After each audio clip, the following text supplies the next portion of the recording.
which is probably the first tick down. So that's a good sign, but basically flat. So we think we are at the apex, on the plateau.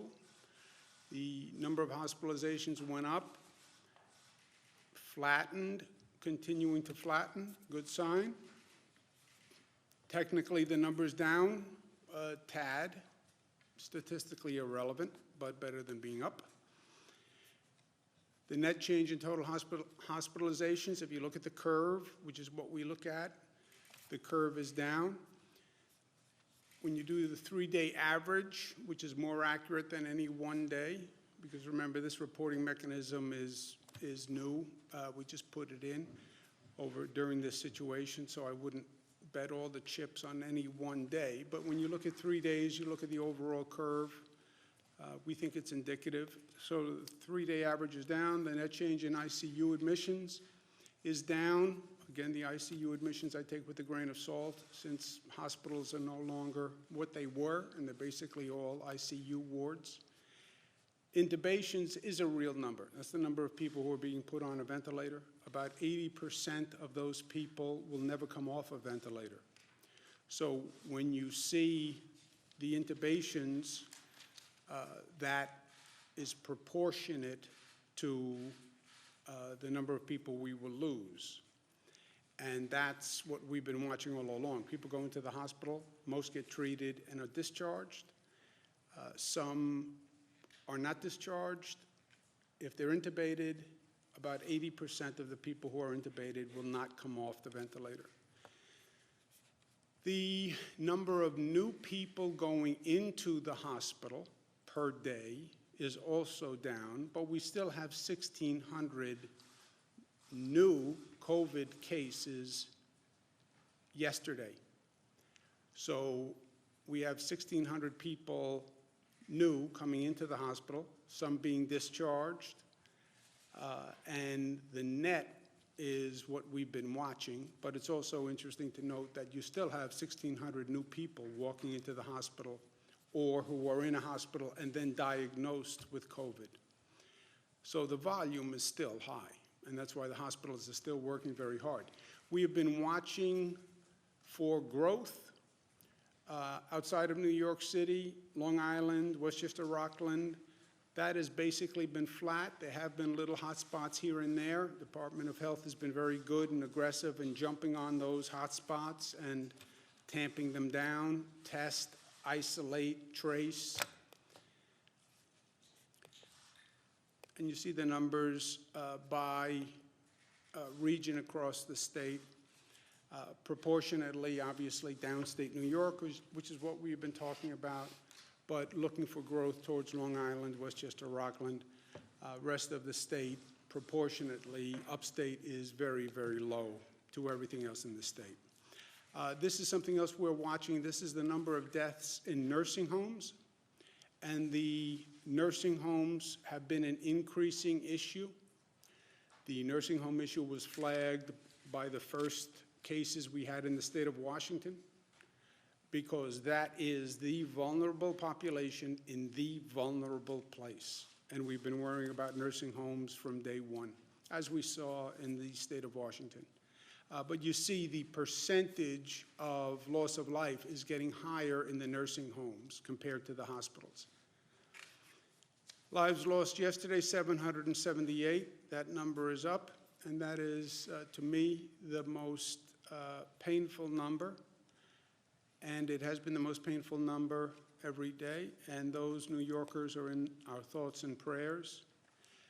You look at the past few days and the number of lives lost, it's basically flat at a devastating level of pain and grief. But it evidences everything else we're seeing, which is basically a flattening at this level. The statisticians will say number of lives lost is a lagging indicator, which is a nice scientific term, but it doesn't mean it just is not just terrible, terrible, terrible news, and nothing we can do about it. Although many New Yorkers are doing everything they can to save people's lives on a daily basis, a great personal cost to themselves. Total number of deaths is 10,834. What we have learned through this process is that our actions determine our destiny, and that's actually good news. We changed the curve. Every projection model, White House, CDC, coronavirus, White House task force, Columbia, Cornell, Gates-funded group, every projection had a higher rate of infection, higher rate of death. CDC was talking about over 1 million people. CDC was talking about projections that would have swamped the nation's hospital system. That didn't happen. Why didn't it happen? Because of what we did.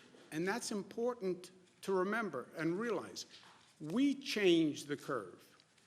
Better way to say it is we are changing the curve every day. We have shown that we control the virus doesn't control us. And this is a big deal. Look, we could have been in a place where we couldn't stop the spread of the virus. We could have done this whole lockdown, closed down, shut down, and you still could have seen those numbers going up. That would have been a frightening place. We should take some comfort in the fact that we have demonstrated that we can actually control the spread of the virus. Now, tremendous, dramatic pain to do it, shut down everything. But thank God we can control the spread. Can you imagine how bad a situation it would be if we did all of this and you still saw those numbers going up? You lock up your family, you protect them, but somehow the virus still infiltrated the house. That would have been frightening. So there is good news in this. But there's also a caution flag. We are, in some ways, artificially controlling that curve. We've taken all these extraordinary actions, and we are reducing the rate of infection. That means whatever we do today will determine the infection rate tomorrow. It is total cause and effect. So you stop doing what you're doing, or you behave differently, and you will get a different result. And that's important to remember as we talk about reopening. Everybody's anxious to reopen. I get it. I'm anxious to reopen. Cara and Michaela want out of the house. I trust you. They trust me. They love me. They love spending time with me, but they're sort of done with the entire experience. And that's universal. People need to get back to work. The state needs an economy. We cannot sustain this for a prolonged period of time. Everybody agrees. But everybody will also say how you reopen is everything, because of the first point, which is we are now keeping down that rate of infection. And if you start acting differently, you will see a corresponding increase in that rate of infection. And the worst scenario would be if we did all of this, we got that number down, everybody went to extraordinary means, and then we go to reopen and we reopen too fast, or we reopen and there's unanticipated consequences and we see that number go up again. Well, you're being hyper cautious. Oh, really? Go look at other countries that went through exactly this, started to reopen, and then they saw the infection rate go back up again. So let's at least learn from past mistakes. We've laid out a way to reopen, coming up with a comprehensive plan. First, that is regional in nature. We have 7 states that we're working with. The virus doesn't understand state boundaries, doesn't understand that it needs a passport. You know, it defies all of our norms. So how do you put the best minds together in a 7-state area, come up with a regional strategy? because the virus can get on Amtrak, the virus can get on a plane, the virus can get in a car and drive up 95. We're all connected. And in truth, since nobody knows where they're going, and nobody's done this before, let's think together, and let's plan together. If we can't come up with a common plan, let's see if we can come up with a plan that's not contradictory. Let's see if we can get to a place where what Connecticut does, New Jersey does, is not counter to what we're doing here in New York. And that's the point of the 7 states working together. Also, the point is it doesn't work unless you coordinate the reactivation of all the systems. I did this graphic because no one got when I went like this yesterday, and I said the gears have to mesh. This is what I was saying. I could see, Nick, that you did not get what this meant. So that's a clarifier for you personally from yesterday. We also have to be clear on who is responsible for each element of the opening. The president said last night that he has total authority for determining how and when states reopen. That is not an accurate statement, in my opinion. Now that we know that government actually matters and government is relevant and that government has to be smart, because what government does is determining how this goes. It's literally determining, in many ways, life and death.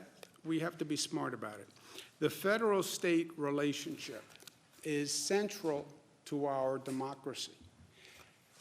This has been a topic discussed since our founding fathers first decided to embark on this entire venture, right?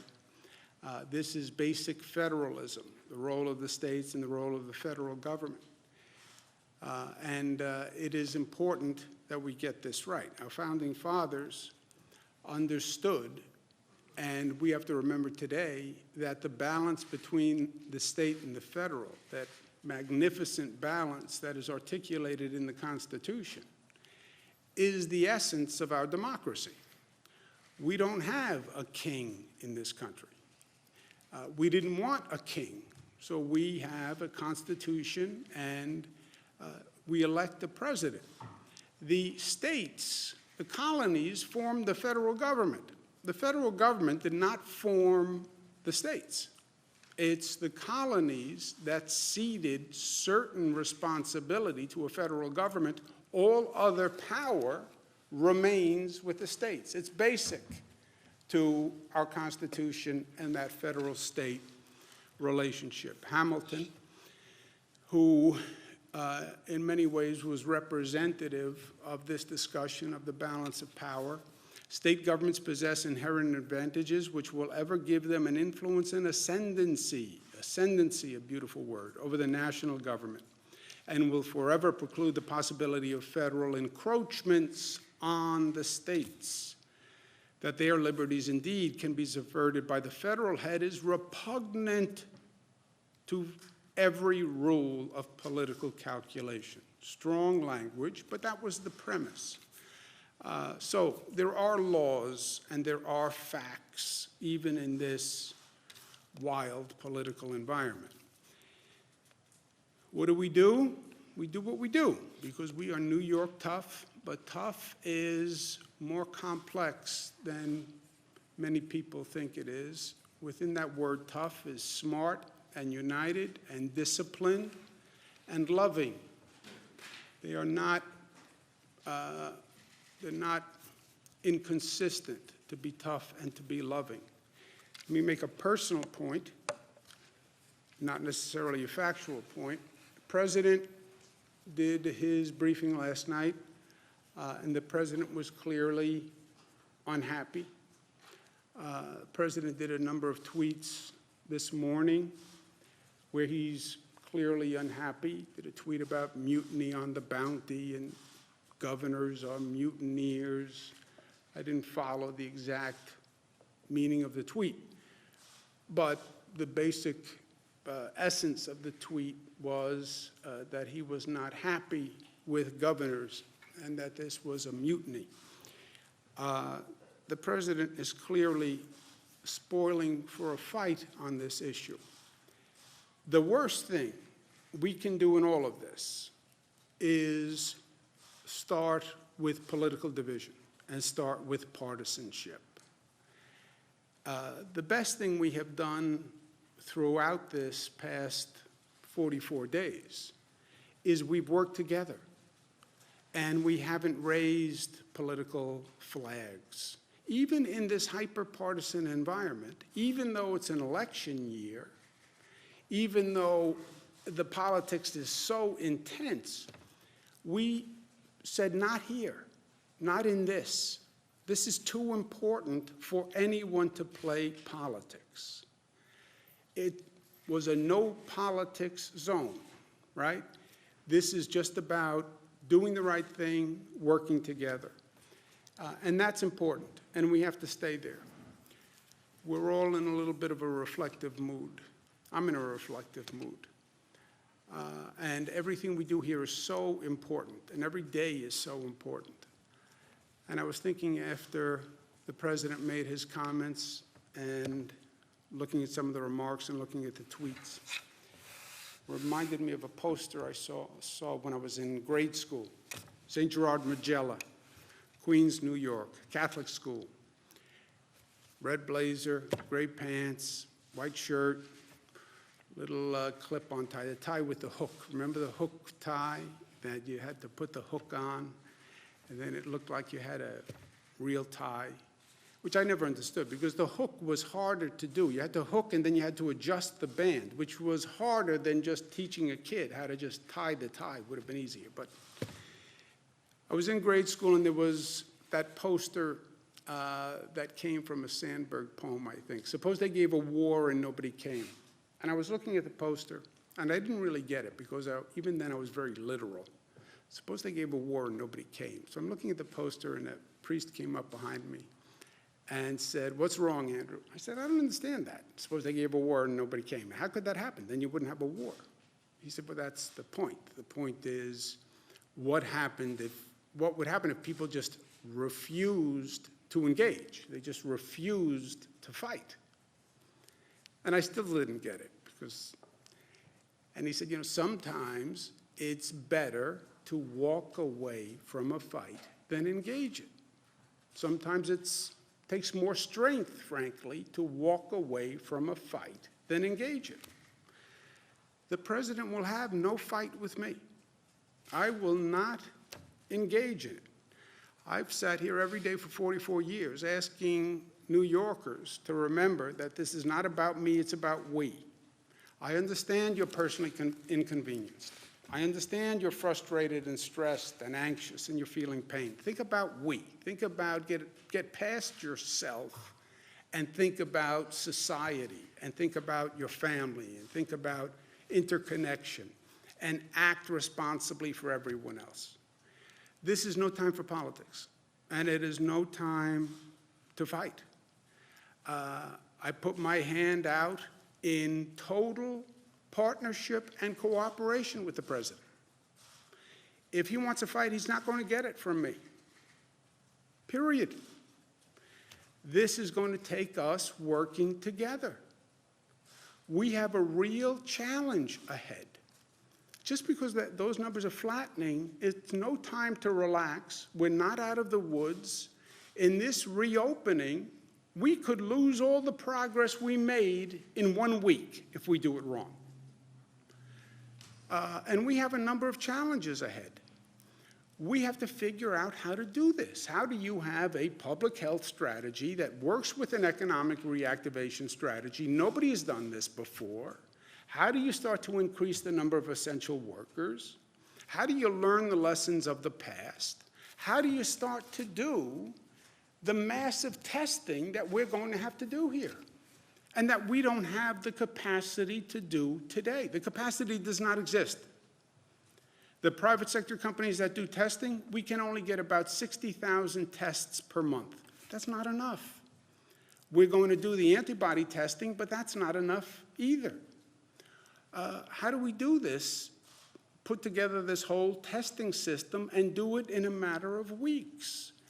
It is a real question. How do we use technology? Apple and other companies are working on using technology to do tracking. How do we do that? And how do we do it fast?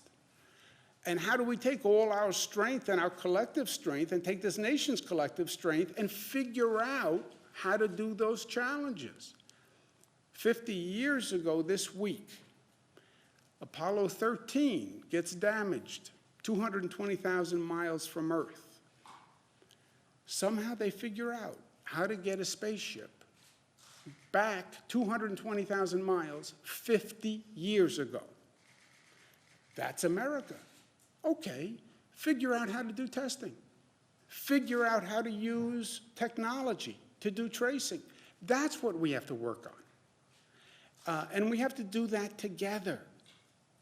We have to do, as a government, what our people have done, right? Sometimes political leaders can learn best from following people who are normally ahead of the politicians. Look at how people have been selfless and put their own agenda aside for the common good.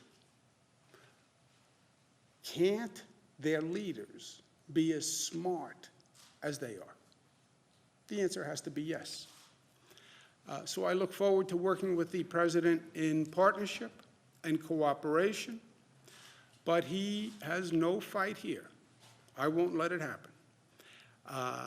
And look, unless he suggested that we do something that would be reckless and endanger the health or welfare of the people of the state, then I would have no choice. But shy of that, I put my hand out to say, let's do this together. Questions? Governor, how many COVID cases and fatalities are at specific homes like Ohio and Connecticut? You screamed first. No issue first. You don't have the same endurance. I don't. I really don't.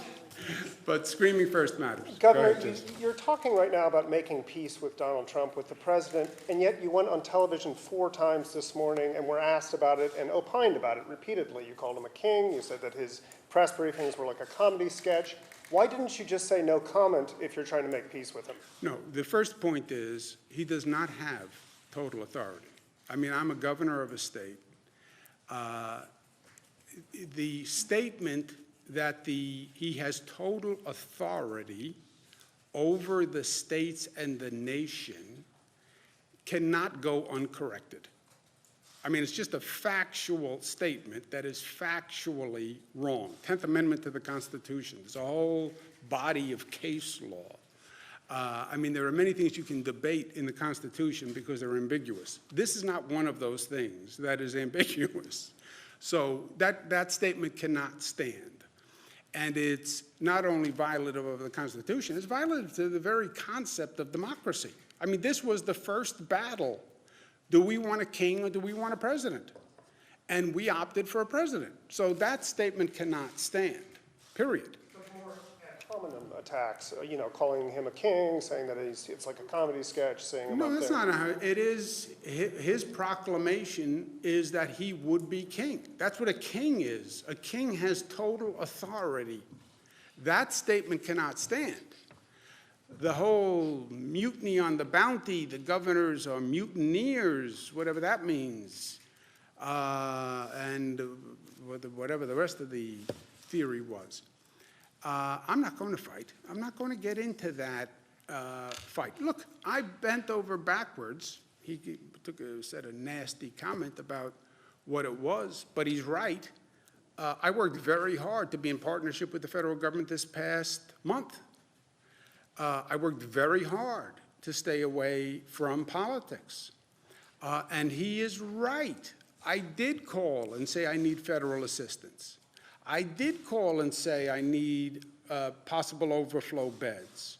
That he is right that he did move very quickly to get us Javits and the USNS Comfort. And I said that repeatedly. And I praised him for his actions. And he was right there too. The federal government has a very important role. I was a cabinet secretary. I did it for 8 years. I know how key the federal government is. frankly, I know how powerful they actually could be in being of assistance. And I don't even think they were as powerful as they could be. And the federal government has tremendous, tremendous capacity that we need now. So yes, he's right on all of that. He's right that we asked for cooperation and assistance. And he's right that he delivered. And I've said that all along. But this mutineers and it can't exist. Why is the state listing the name of nursing homes and how many COVID cases and fatalities are in I don't have anything specific to talk to him about today. There's no action item for us to talk about. Do you need to talk to him after what's been going on? I have no, it'd be my pleasure to speak with him, but we don't have anything that is, do we have anything pending? No. I did speak to the White House this morning about a hospital matter. But other than that, we don't have anything immediate. What was the hospital? Nursing homes and how many COVID cases and Have you received fatalities any are there? guidance from the president about your role in the reopening? You said yesterday that he hadn't given governors any guidance in their role. No, we haven't had that conversation. And look, this is a shift in federal position, which is also fine, by the way. We're entering a new phase, the quote-unquote reopening phase. On the first phase, which was the close-down phase, the president took a different tact. The president did not close down the economy. He did do the travel ban with China, and he was right on the travel ban with China. The close down of the economy was left to the governors. And I closed down New York, Governor Pritzker closed down Illinois, Governor Lamont closed down Connecticut, did it different times, different ways, but he left that responsibility, the closing down of the economy, to the governors. You get to the reopening of the economy, well, the governors closed it down, wouldn't the governors reopen it? The president says, no, I have a different model that I'm envisioning. That's okay too, but it's a shift, but it's okay. But then what is that model?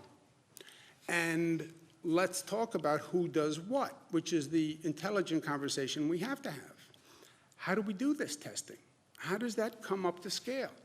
I can't do it. How do we do this technology? And I understand he's right, it raises constitutional questions. And do you really want that cell phone in your pocket to be a tracking device, right? Okay, so let's talk through how we do that. How do we disinfect a public transit system? That has to be understood. How do we have masks for every New Yorker? How do we do that? How do we get 10, 20 million masks so we have that added protection? How do we get gloves? How do we make sure, God forbid, there's a second wave or there's another uptick, that we have the medical equipment we need after we just went through this horrendous hurry-up exercise? By the way, where's the funding for states to help do this? I'm broke. You know, there's no fancy way to say that. We have a $10 billion deficit. Well, the state should do this and do this and do this and do this. I don't have 2 nickels to rub together. And the past federal legislation didn't give us anything. The only thing it gave the states was some Medicaid money. It doesn't give us anything to do any of this. They talked about it in the next package of legislation, if there is one. But that's the intelligent conversation to have. Now, Will he speak with you about it right now, or will he have this conversation with you? yeah, I have always had an open line of communication with him. I mean, there have been times in the past when he hasn't been happy with me and I haven't been throwing bouquets to him, but we've always communicated, and I'm sure we'll communicate now. But I just want to make my position clear. I am not going to fight with him.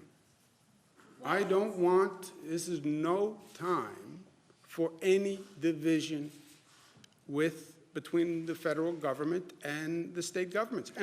and the governors who I work with, Democrats, Republican governor in Massachusetts, it's not a political conspiracy. Governor Baker is a Republican. This is not about Democratic or Republican. It's just not. This is about New York, 10,000 lives lost.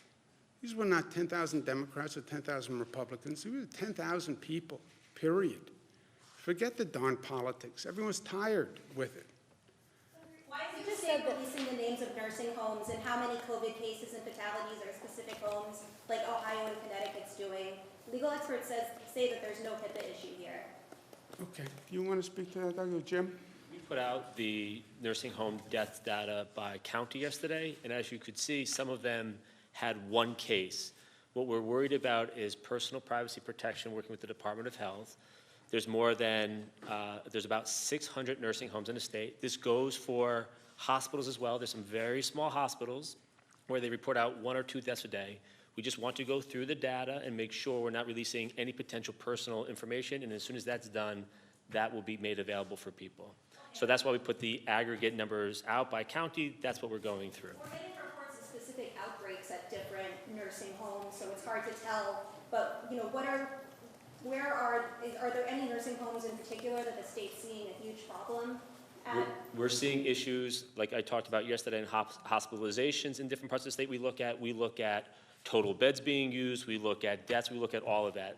In certain downstate parts of the region, New York City, in the outer boroughs, and Nassau County, we have seen increased cases, but that has gone across the board, whether it be hospitalizations or nursing homes as well. So that's now part of the county data that you do see. Ms. Hogan.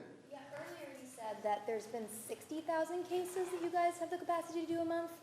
But, so one, is that true? 60,000 a month. But then Mayor de Blasio said that they're going to start being able to do 100,000 tests a week. 50,000 homegrown efforts, 50,000 purchased from an Indiana company. So how does that coordinate with state efforts? And again, is that 60,000 capacity correct? The signed on the dotted line, what's happening with the testing companies is the same thing that happened with medical equipment, PPE and ventilators. There are just a handful of companies that produce the private tests, and they're all private tests, by the way. A handful of companies that do it, and now every state is going to those companies to buy the tests. I've spoken to the head of the several companies myself, and they have a limited production, and now they have to allocate it to 50 states. And we're again in a bidding war competition with other states. I would say to the federal government, you take that piece. Don't replicate the 50-state pandemonium. You want to talk about an increased federal role? Let FEMA do the testing. FEMA should have, in my opinion, done all the purchasing of the medical equipment, and they should have allocated it. Why am I now competing for private testing capacity and private testing machines with Illinois and California? I want to get out of the eBay competition business for vital medical equipment and now vital testing. I would say to the president, you take it. God bless you. Because you have different bids and different promises from companies to different governments all across the country. Like I bought 17,000 ventilators, and then I didn't get, we only got about 3,000, 2,500. The same thing's going to happen with the testing. How come the city can get 50,000 made a Well, week, that's but the what, state can't? well, they're told that from a company. Do I believe we're going to see those numbers actually produced? No, because I think the same thing is going to happen that we just went through for the past month, where those companies are going to get oversubscribed, they're then going to bid up the price, and it's going to go to the highest bidder. We learned this lesson. I saw this movie. I just lived it for the past month. It cost taxpayers tremendous amounts of money. Private companies got very rich. You want to talk about going to a new phase with a different model? Let's inform it from the past model. Tell FEMA, you buy all the tests. for the country, allocate them by need. This is where the cases are. New York, you're X% of the cases. Illinois, you're Y% of the cases. Massachusetts, you're Z% of the cases. The federal government is going to buy them, and then the federal government is going to allocate them. Not this, let's give each government or level of government functions that they perform best. And one of the really painful lessons was all this crazy competing by states and cities for medical equipment. We're going to do that again? That makes no sense. Governor, the accuracy of the serological tests, and what's the plan if those can't get scaled up in the way that you think is needed to reopen?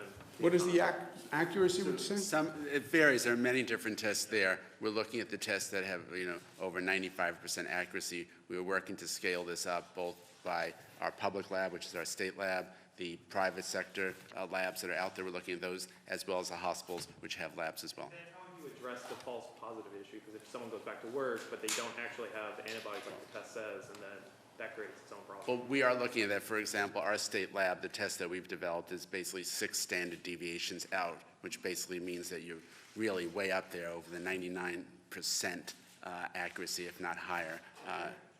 But you are right. Can I just follow up? You are right.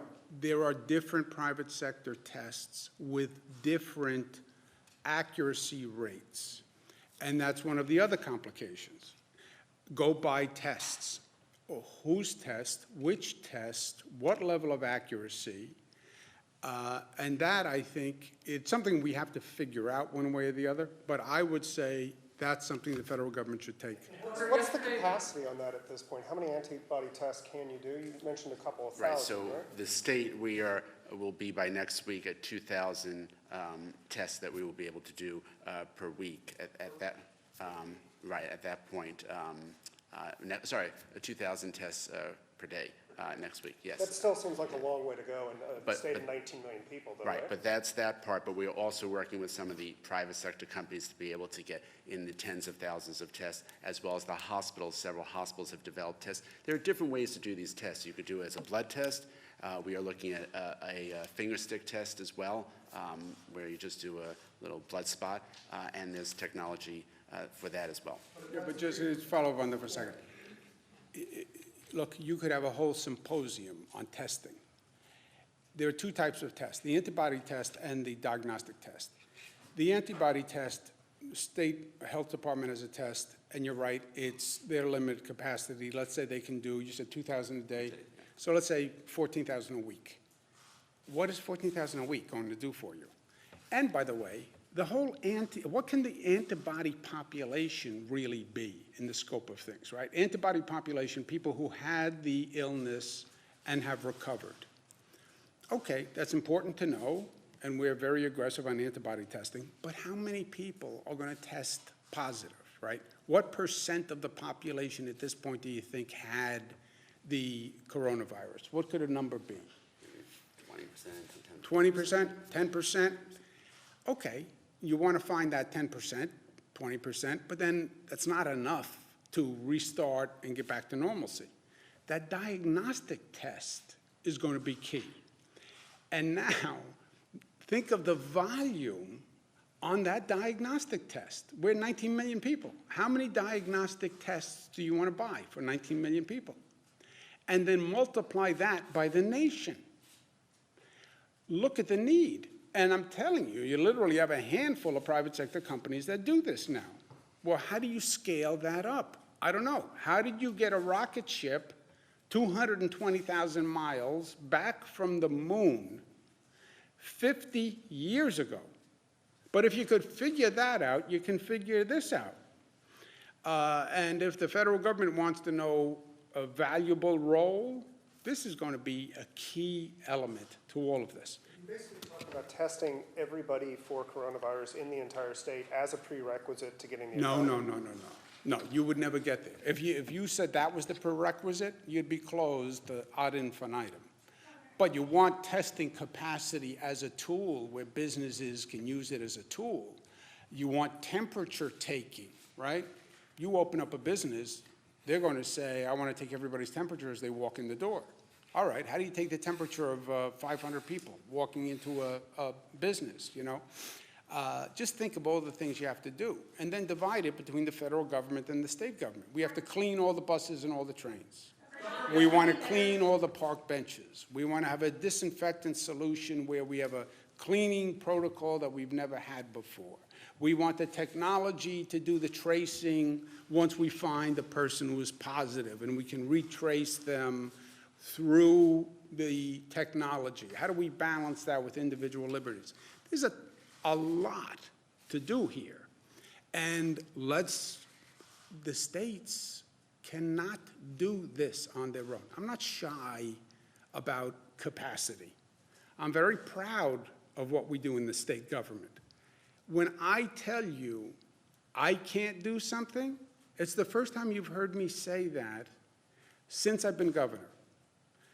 But I'm telling you, we can't do this. Joseph?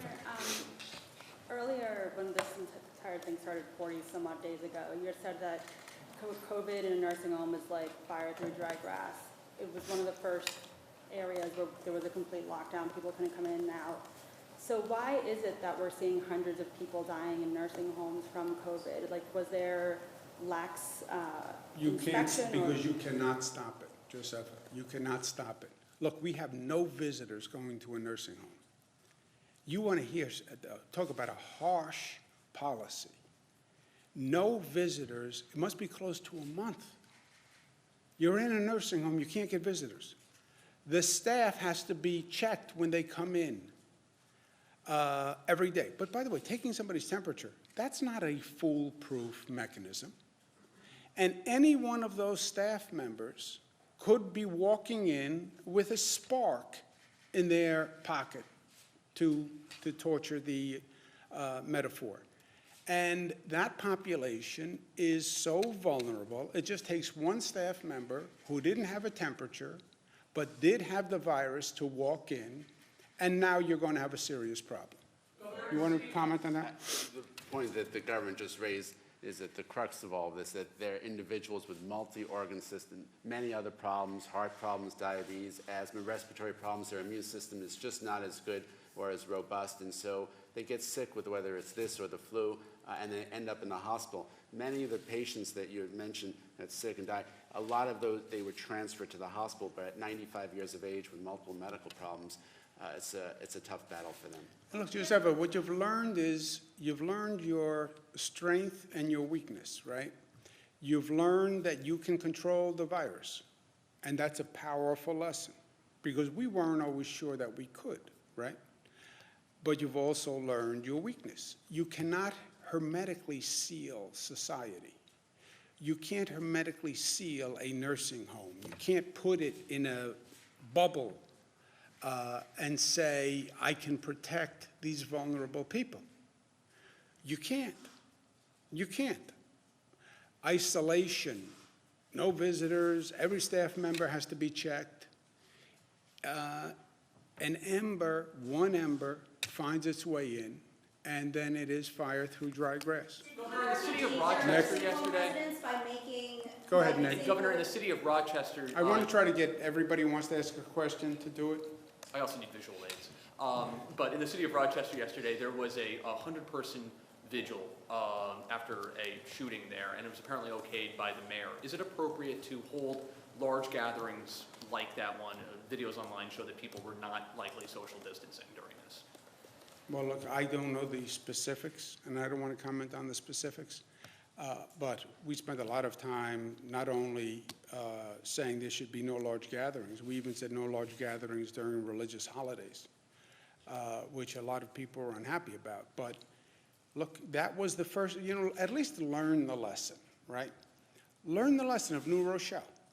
New Rochelle, Westchester. Oh, that's New York City. No, it's not. It's not a dense urban environment. It's in a suburban community. And that was one person in religious gatherings. That could happen anywhere in the country at any given time. So we learned that lesson, and we've been advocating that. I mean, I couldn't be more clear on it. Who didn't ask it? We'll do this, and we'll do, go ahead. Are your advisors already discussing legal options should the conversations with the White House break down to that point? And what could it mean for the reopening process and the coalition with the other states if that challenge had to survive several layers of appeal and potentially drag on for months? Yeah. It takes two to tango. It takes two to get into a fight. It takes two people to get into a litigation. I am not interested in fighting with the president. And I can't be more clear in that. I'm not going to allow anything bad to happen to the people I represent, right? I see my job very clearly. I get hired by the people of the state of New York to fight for them and to protect them. I'm trained as a lawyer/advocate. Grew up at the kitchen table with Mario Cuomo, a natural-born lawyer/advocate. I will fight with all my might to protect New Yorkers, but I don't think it comes to that. I do not want to fight with the president. He is wrong on the law. I don't think this is a legal issue. This is no time. You don't even have the luxury for the argument. And there's too much to do for everyone. There's just too much to do. I can't do it. He can't do it. I'm not even sure how quickly we can do it together. So what's the fight about? Go ahead. That was actually exactly my question, but have you talked to the AG about Come up with a new question, fast. Have you talked to the AG about that at all? No. Got to be a better question than that. Go ahead. Would there be an argument of like state sovereignty, I guess? 'cause That you would said- be the argument. Yeah, Constitution. you said on TV this morning that there I'd would be call Alexander Hamilton. Thank you, guys.